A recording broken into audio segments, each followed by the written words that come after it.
the terrible mother who sold her own daughters to men. That's exactly what Agnes did to 18-year-old Ilara and 16-year-old Maeve in the Missouri Ozarks, 1874. Their own mother, trading them like cattle to mountain men who came calling with coins in their pockets. The sisters endured years of unspeakable horrors in that isolated cabin, forced pregnancies, brutal abuse, while their mother counted her blood money. But the girls were watching, learning, planning. And when they finally struck back, what they did to Agnes was so twisted, so perfectly cruel, that even the feral men of those mountains whispered about it in the dark. They locked their mother in the very barn where they had suffered, and made her the new attraction for sale. The community knew. The law never came. But here's the question that haunts those hills. When justice becomes revenge, who decides what's right? The autumn of 1874 brought an early frost to the Missouri Ozarks, and with it the familiar sound of boots on the rotting porch boards of the cabin that had become Ilara and Maeve's prison. The structure itself seemed to sag under the weight of its own sins, its weathered logs bearing witness to horrors that the surrounding hills kept buried in their eternal silence. Agnes had chosen this place well, far enough from any settlement that screams would carry no farther than the tree line, close enough to the mountain passes that her particular brand of commerce could flourish among men who had long ago abandoned any pretense of civilization. Ilara pressed her eye to a gap in the chinked wall, watching as another figure emerged from the morning mist. She had learned to read them all by now, the way they walked, the hunger in their movements, the coins that jingled in their pockets like a death knell for whatever remained of her and Maeve's childhood. This one was different, though. His clothes were clean, his posture straight, and he carried himself with the careful dignity of a man who still believed the world contained goodness. A traveling preacher, she realized, as he approached their door with the measured steps of someone following a divine calling rather than base desire. Agnes emerged before he could knock, her massive frame filling the doorway like a boulder blocking a cave entrance. Even from her hiding place, Ilara could see the predatory calculation in her mother's eyes as she sized up this unexpected visitor. Agnes had perfected the art of presenting different faces to different men, sometimes the weary widow, sometimes the desperate mother, always the woman who had learned to survive by selling pieces of her soul along with her daughter's flesh. But this man's presence seemed to unsettle her usual performance, and Ilara felt a dangerous flutter of something she had long forgotten: hope. The preacher spoke of being lost, of seeking directions to the settlement beyond Copper Ridge, his voice carrying the gentle authority of someone accustomed to offering comfort to troubled souls. Agnes's responses were clipped, suspicious, but she stepped aside to let him enter, perhaps calculating that a man of God might carry more coins than the usual mountain trash who darkened their door. Ilara grabbed Maeve's hand, pulling her younger sister deeper into the shadows of the cabin's single room, but not before the preacher's eyes found them both. What he saw in that moment would haunt him for the rest of his days. Two girls, one barely 18 and the other only 16, their faces bearing the hollow-eyed stare of animals who had learned that fighting only brought greater pain. Their clothes were little more than rags, and their bodies carried the visible marks of violence that no amount of scripture could explain away. Maeve instinctively shrank behind Ilara, but her older sister held the preacher's gaze with a defiance that spoke of an unbroken spirit burning somewhere deep beneath layers of trauma. The man of God tried to maintain his composure, tried to find words that might bridge the chasm between his sheltered understanding of evil and the reality that confronted him in that fetid cabin. He spoke hesitantly of the outside world, of towns with laws and courthouses, of a civilization where such things could not exist in the light of day. His voice grew stronger as he found his moral footing, speaking of justice and protection, of a God who saw all suffering and would not let it go unanswered. Agnes listened with growing rage, her weathered hands clenching into fists as she realized this fool intended to interfere with her carefully constructed kingdom of terror. When the preacher turned to address the girls directly, offering them sanctuary and speaking of rescue, Agnes's patience shattered like ice over a spring thaw. She moved with surprising speed for a woman of her bulk, grabbing an iron poker from beside the cold hearth and advancing on the holy man with murder in her eyes. The preacher fled, his dignity abandoned in favor of survival, but not before his final words reached Ilara's ears like a whispered promise. This is not the world as it should be. There are places where such things cannot hide. His voice echoed in the sudden silence that followed his departure, and for a brief, shining moment, Ilara allowed herself to imagine a different life, one where she and Maeve walked freely under an open sky, where their bodies belonged to themselves alone, where the nightmare that had consumed their existence might finally end. That night, Agnes's fury descended upon them like a plague. She raged about interfering fools and nosy preachers, about the delicate balance of fear and silence that kept their isolated world functioning according to her twisted rules. Her punishment came in the form of Ezra Thorne, a trapper whose reputation for cruelty preceded him like the stench of rotting meat. Agnes sold Maeve to him for the night with a vicious smile, forcing Ilara to watch as her sister was dragged to the barn, her terrified sobs cutting through the darkness like knives. Ilara stood frozen in the cabin doorway, her fists clenched so tightly that her nails drew blood from her palms, and felt something fundamental shift inside her chest. The preacher's words had planted a seed of possibility, but Agnes's savage retribution had watered it with pure hatred. Escape, she realized, was a child's dream. Running would only delay the inevitable.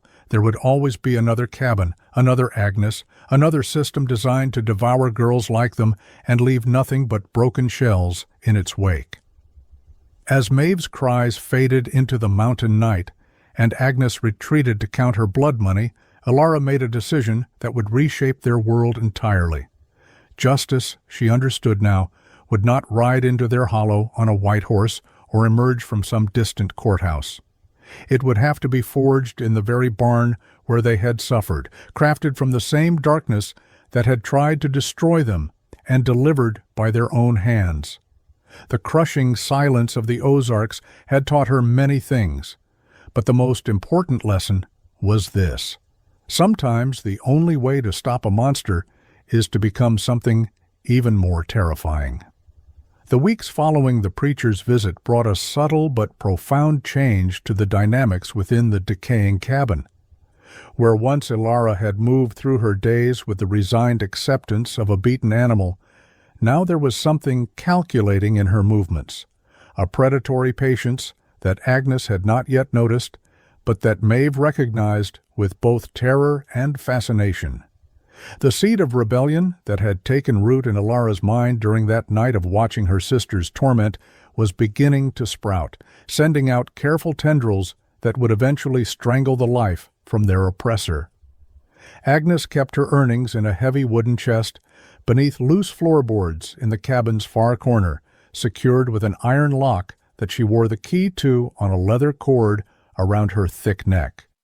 For years, that chest had represented everything the girls could never have: freedom, power, the ability to determine their own fates. But now Ilara studied it with the focused intensity of a safecracker, noting when Agnes removed the key how long she spent counting her blood money, and most importantly, when she was distracted enough to leave it unguarded. The opportunity came on a gray November morning when Agnes had risen early to meet with Jeremiah Cobb, a timber buyer who preferred to conduct his business, both legitimate and otherwise, before dawn. Ilara waited until their voices faded into the tree line before moving to the chest with practiced silence. The lock was old and crude, designed more for deterrence than actual security, and she had fashioned a crude pick from a bent nail over the course of several careful nights. Her hands shook as the mechanism clicked open, not from fear of discovery, but from the intoxicating rush of finally striking back at the woman who had made their lives a living hell. Beneath the expected coins and crumpled bills, Ilara found something that stopped her heart cold. A small bundle of letters tied with faded ribbon, their paper yellowed with age, and bearing the careful handwriting of someone who had learned their letters but rarely had cause to use them. The first letter began with words that made Ilara's vision blur with shock. "My dearest Agnes, I pray this letter finds you well in your new situation. Papa says we had no choice but to sell you to the Henley family, as the drought has taken our crops and little Mary needs medicine we cannot afford."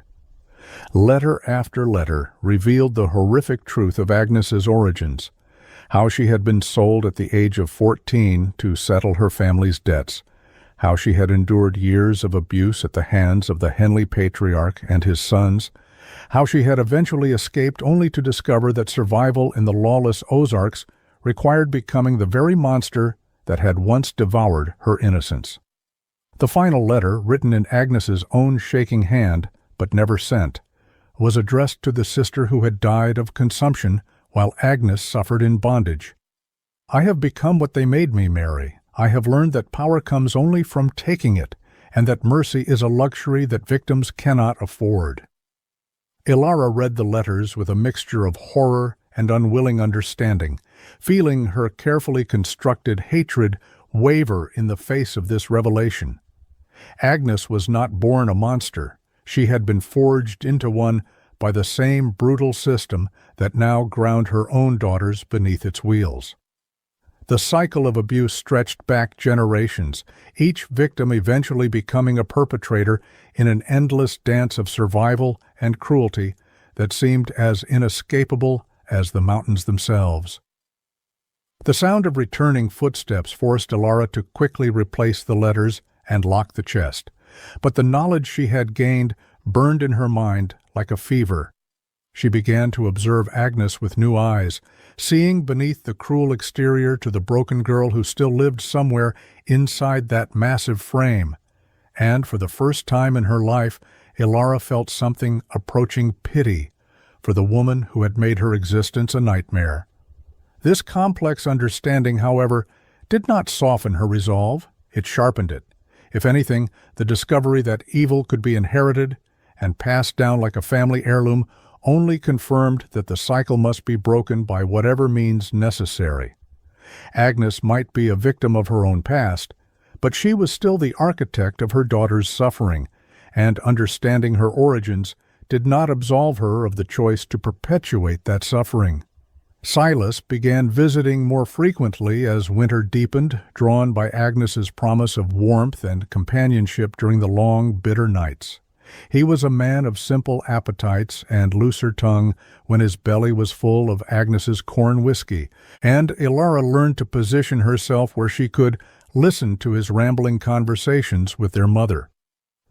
Through careful attention to his drunken boasts, she began to map out the network of men who participated in Agnes's commerce, their names, their schedules, their particular preferences and weaknesses.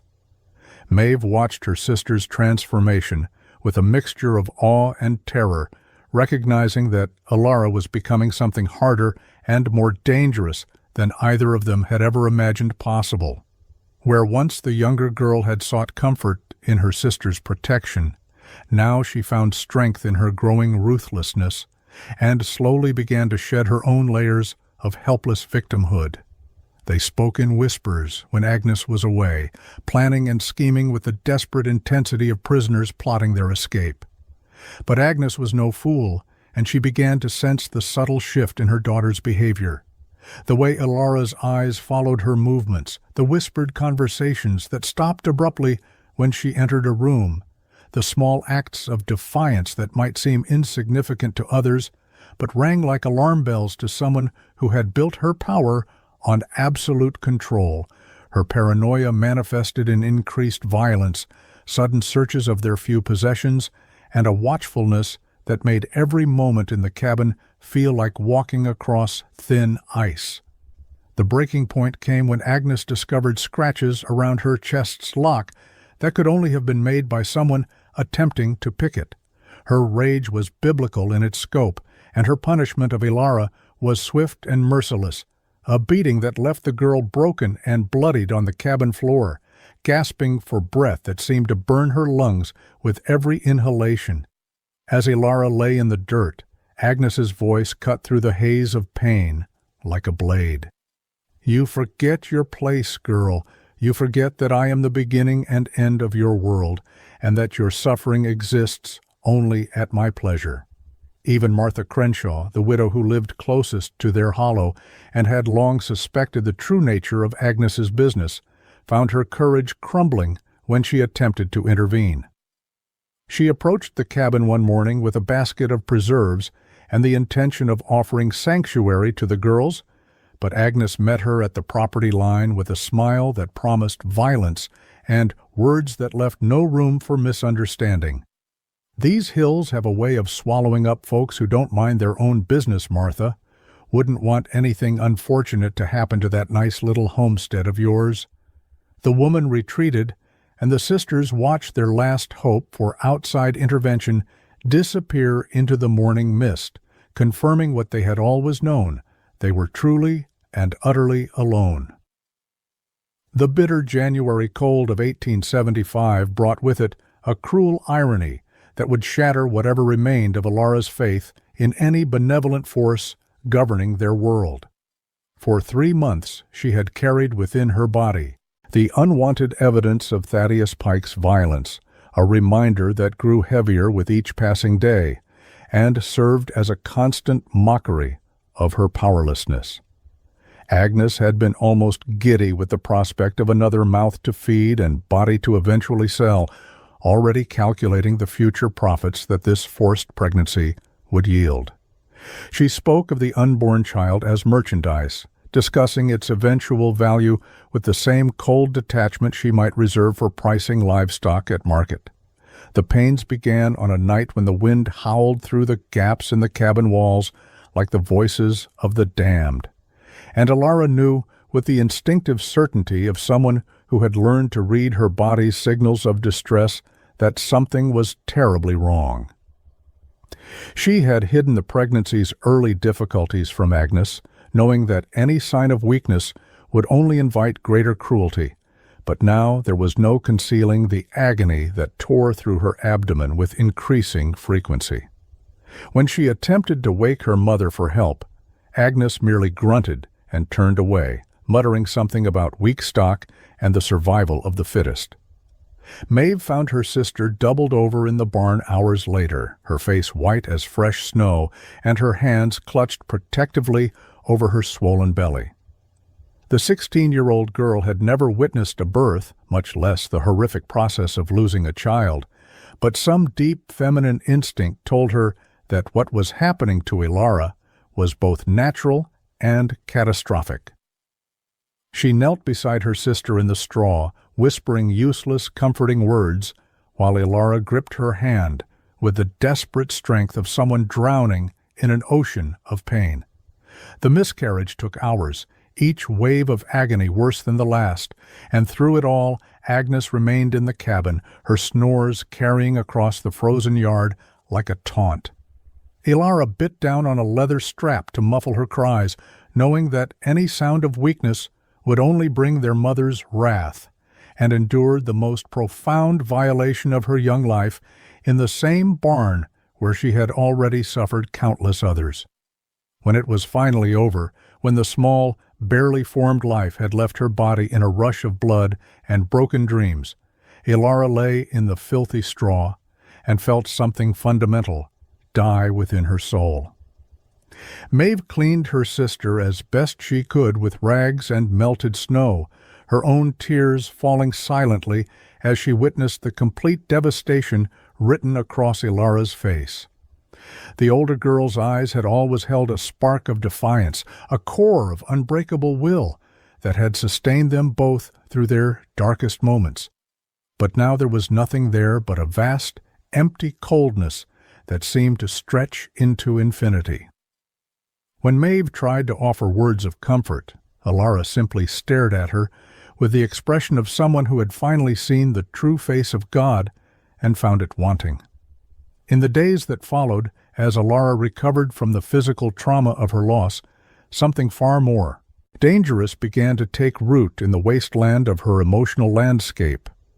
The grief and pain transformed into something harder and more focused, crystallizing into a hatred so pure it seemed to burn with its own cold fire. She no longer spoke of escape or rescue or even survival. Instead, she began to speak in whispers about justice, about balance, about making Agnes understand what it felt like to be utterly powerless in the face of another's cruelty.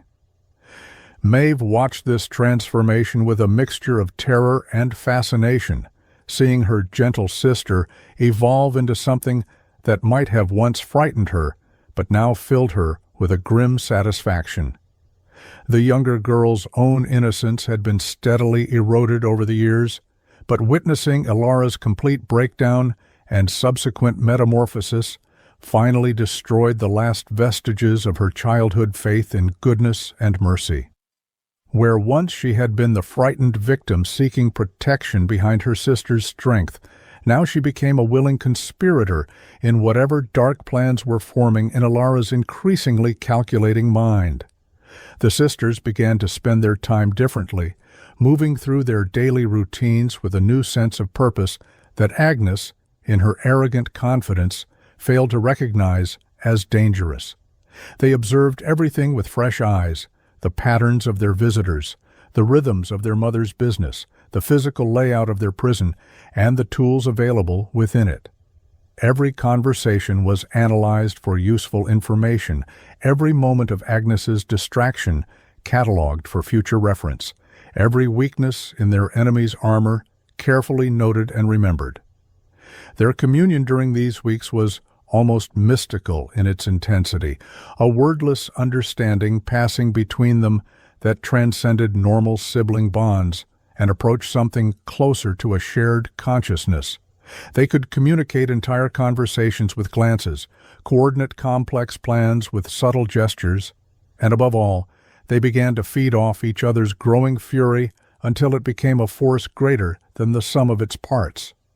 Maeve's quiet rage complemented Alara's cold calculation perfectly, creating a partnership that was both beautiful and terrifying in its absolute dedication to a single goal. The true turning point came on a February evening when they sat together in the barn, ostensibly mending torn clothing, but actually planning their mother's destruction. Neither of them spoke for the longest time, the silence filled only with the sound of their needles moving through fabric and the distant howling of wolves in the mountains. Finally, Alara looked up from her work and met her sister's eyes with an expression of such chilling resolve that Maeve felt her breath catch in her throat. "She made us into things," Alara said quietly, her voice carrying the weight of absolute certainty. "Objects to be used and discarded at her pleasure. She took away our childhood, our innocence, our bodies, our choices, and now she's taken away even the possibility of hope." She set down her sewing and reached across the space between them to take Maeve's hands in her own, and the younger girl was shocked by the coldness of her sister's touch. But she forgot something important in all her calculations. Maeve leaned forward, drawn into her sister's terrible gravity, despite herself. What did she forget? Alara's smile was like winter moonlight on fresh snow, beautiful and deadly and utterly without warmth. She forgot that objects can become weapons when they're pushed too far, and weapons, little sister, have only one purpose. The silence that followed this pronouncement was heavy with implications that neither girl needed to voice aloud, a mutual understanding that their old lives had ended the night Alara lost her child, and that whatever emerged from the ashes of that loss would be something Agnes had never imagined possible. They were no longer victims waiting for salvation. They had become the architects of a justice so dark and complete that it would reshape their world entirely. The transformation of the sisters from victims to orchestrators of vengeance began with whispers as subtle as smoke, drifting through winter air. In the weeks following Ilara's devastating loss, both girls adopted a performance of broken compliance that masked the calculating machinery now turning behind their eyes. Agnes, satisfied that her brutal lesson had restored the natural order of their household, relaxed her vigilance just enough to provide the opening her daughters needed to begin their meticulous campaign of psychological warfare. Silas, with his predictable appetites and loose tongue, became their first unwitting accomplice in the elaborate fiction they began to weave. During one of his regular visits in early March, as he sat by their meager fire nursing a jug of corn whiskey and boasting of his latest trapping successes, Ilara positioned herself within earshot and began to plant the seeds of a terrible idea. Her voice was barely above a whisper, pitched perfectly to suggest reluctant confession rather than deliberate manipulation, as she spoke to Maeve about their mother's increasingly strange behavior. "I heard her again last night," Ilara murmured, glancing nervously toward where Agnes was preparing Silas's meal in the cabin's far corner. "Talking to herself in the barn, saying those same things she makes the men say to us. But she was alone, Maeve, completely alone, and she was—" She let her voice trail off, allowing Silas's alcohol-sharpened curiosity to fill the silence with his own dark imaginings. The mountain man's ears pricked up like a hound, catching a scent, and over the course of several carefully orchestrated conversations, the sisters began to paint a picture of Agnes as a woman consumed by secret desires that mirrored the degradations she orchestrated for others. They spoke in hushed tones of finding her in compromising positions, of overhearing her whispered fantasies, of a hunger in their mother that apparently fed on the very humiliations she forced upon her daughters. Each detail was crafted with surgical precision, designed to appeal to Silas's basest instincts while maintaining just enough ambiguity to seem like reluctant truth-telling rather than calculated deception. Word spread through the network of mountain men with the inevitable persistence of wildfire, carried by Silas's whiskey-loosened tongue to every hollow and ridge where Agnes's customers made their crude homes. The story grew in the telling, as such stories always do, gathering embellishments and interpretations that the sisters had never directly suggested, but that served their purposes perfectly. By late March, every man who had ever darkened their doorway was whispering about Agnes's supposed secret shame, her hidden craving for the same treatment she had profited from selling. Meanwhile, the sisters began their physical preparations with the methodical patience of craftsmen building a masterpiece. The barn that had been the site of their greatest suffering would now serve as the stage for their mother's downfall, but it required careful modification to serve its new purpose. They worked only when Agnes was away conducting business, or when she lay in her drunken stupors, using tools borrowed from their mother's own collection to transform the space according to their dark vision. The stall where they had been locked during their punishments received the most attention, its rough wooden walls reinforced with additional boards salvaged from the barn's unused sections. They widened the gaps between the slats just enough to allow observation while maintaining the security of confinement, and strengthened the door with iron hinges taken from an abandoned cabin deeper in the hollow. The modifications were subtle enough to escape casual notice, but substantial enough to serve their intended function when the time came. Ilara's talent for manipulation, honed by years of reading the desires and weaknesses of dangerous men, found its perfect expression in these preparations. She began to alter the stories she told about Agnes's supposed cravings, adding details that would appeal to specific individuals in their network of customers. For Jeremiah Cobb, who favored psychological humiliation over physical violence, she hinted at Agnes's alleged desire to be stripped of her authority and made to beg. For the more brutish visitors like Ezra Thorne, she suggested that their mother secretly craved the kind of rough treatment she had always seemed to despise. Maeve proved equally adept at this psychological warfare, her natural sensitivity to human emotion serving her well as she learned to read their targets and adjust their shared fiction accordingly. The younger sister's apparent innocence made her whispered confidences seem all the more credible, and she began to display a talent for emotional manipulation that would have impressed professional confidence artists.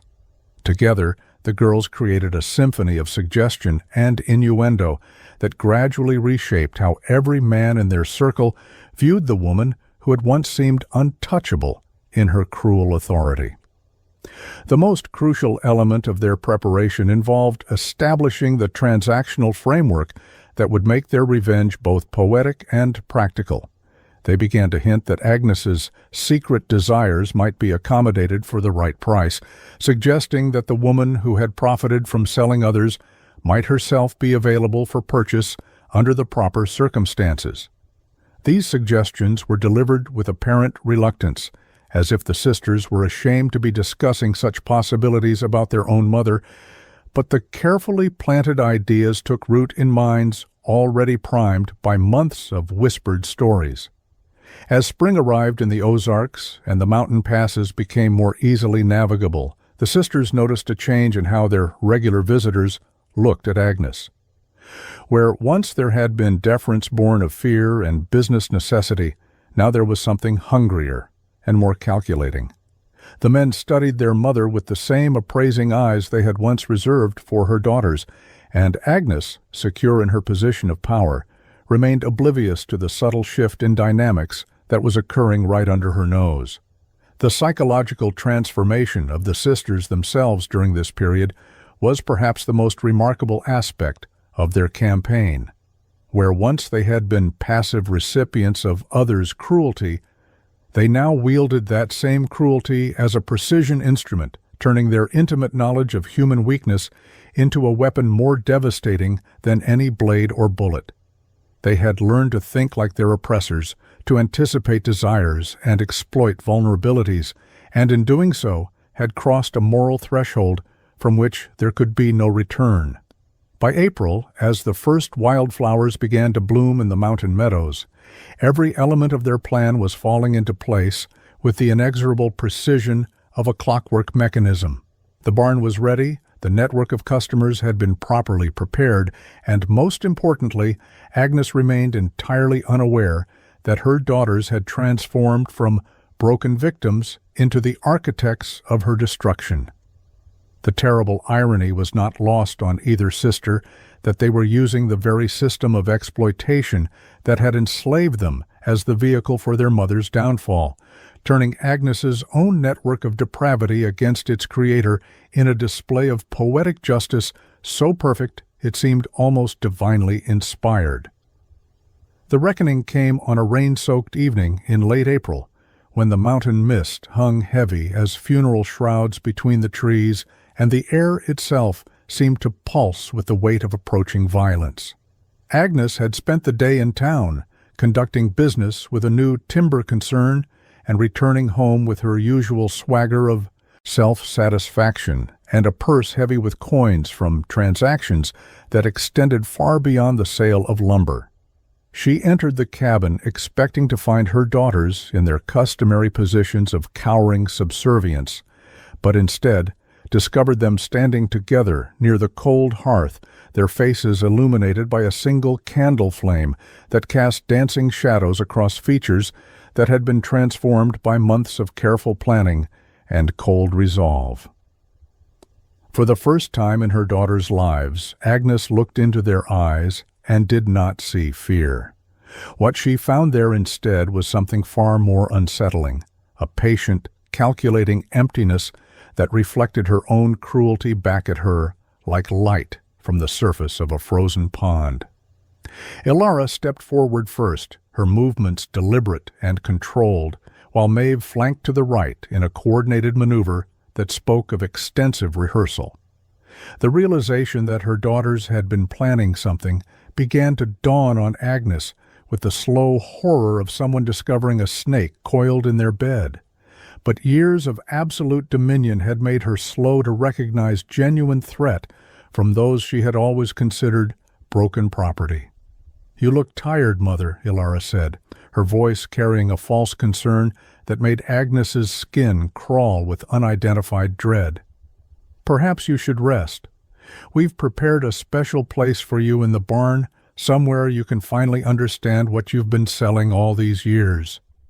The words hung in the air between them like a death sentence, and Agnes finally understood that the natural order of their world was about to be violently overturned by the very victim she had assumed would never find the strength to resist. Agnes reached for the iron poker that had served as both tool and weapon for so many years, but Maeve was already moving, her 16-year-old body propelled by months of suppressed rage and the desperate strength that comes from having nothing left to lose. The younger sister struck their mother across the back of the head with a piece of firewood, not hard enough to cause permanent damage, but sufficient to send the larger woman stumbling forward into Ilara's waiting embrace. The two girls overwhelmed their mother through coordination rather than individual strength, Ilara securing her arms while Maeve bound her hands with rope they had prepared and hidden for this exact moment. The journey to the barn was a grotesque parody of all the times Agnes had forced her daughters down that same path. But now the roles were reversed, and the hunter had become the hunted. Agnes cursed and threatened and promised unspeakable retribution, but her words fell on ears that had been deafened by years of similar promises and had learned to find power in refusing to be intimidated. The sisters moved with the mechanical precision of clockwork figures, executing each step of their plan with a detachment that spoke to how completely they had divorced themselves from normal human emotion in pursuit of their dark justice. The modified stall received Agnes with the same indifferent embrace it had once offered her daughters, and the reinforced door closed with a finality that seemed to echo through the surrounding mountains like the sound of a coffin lid slamming shut. For the first time in her adult life, Agnes found herself completely powerless, locked away like an animal while others controlled her fate, and the terror that flooded through her system was so pure and overwhelming that it nearly stopped her heart.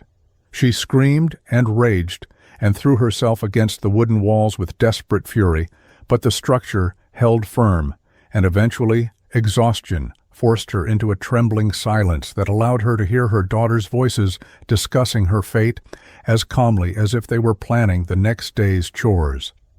Within hours, word had spread through the mountain network with the speed of wildfire, carried by Silas and others who had been carefully prepared for this moment through months of psychological conditioning.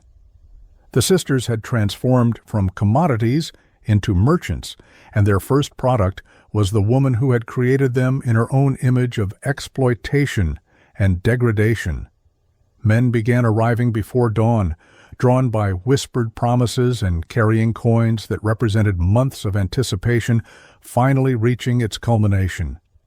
Ilara stood outside the barn door like a carnival barker, her 18-year-old face transformed into a mask of cold professionalism as she negotiated prices and established rules with the same calculating detachment that Agnes had once displayed.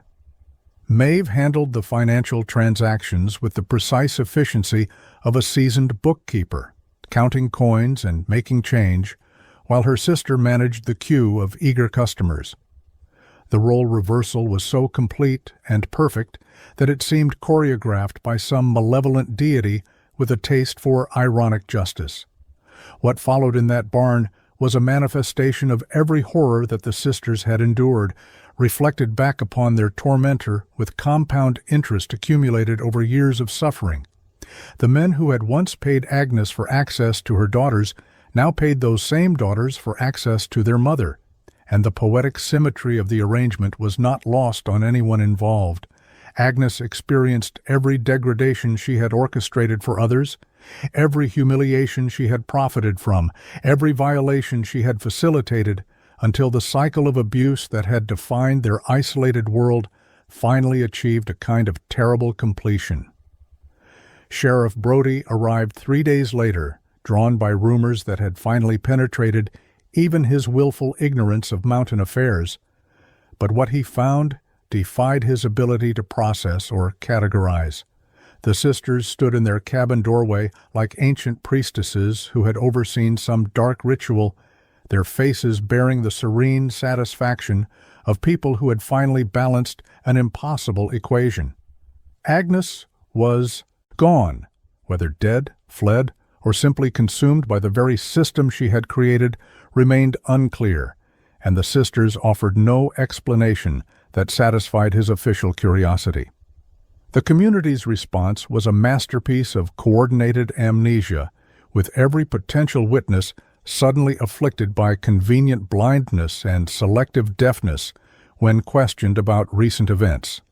The mountain folk had always policed their own affairs according to codes that predated written law, and this particular resolution fell within acceptable parameters of their brutal justice. Sheriff Brody eventually retreated to his office with a report that mentioned nothing more than unsubstantiated rumors and uncooperative witnesses, filing the incident away in the same mental compartment where he stored all the other horrors he had learned to ignore in order to maintain his sanity. The sisters remained in their hollow as autumn returned to the Ozarks, but they were no longer the same creatures who had suffered through that first terrible winter. They had achieved their freedom through methods that would haunt them for the rest of their lives, and the victory they had won came with a price that could never be fully calculated or repaid. The silence of the mountains kept their secret, but it also held their souls captive to the memory of what they had become in order to survive. And the terrible knowledge that justice, when finally achieved, often resembles vengeance so closely that the difference becomes purely academic.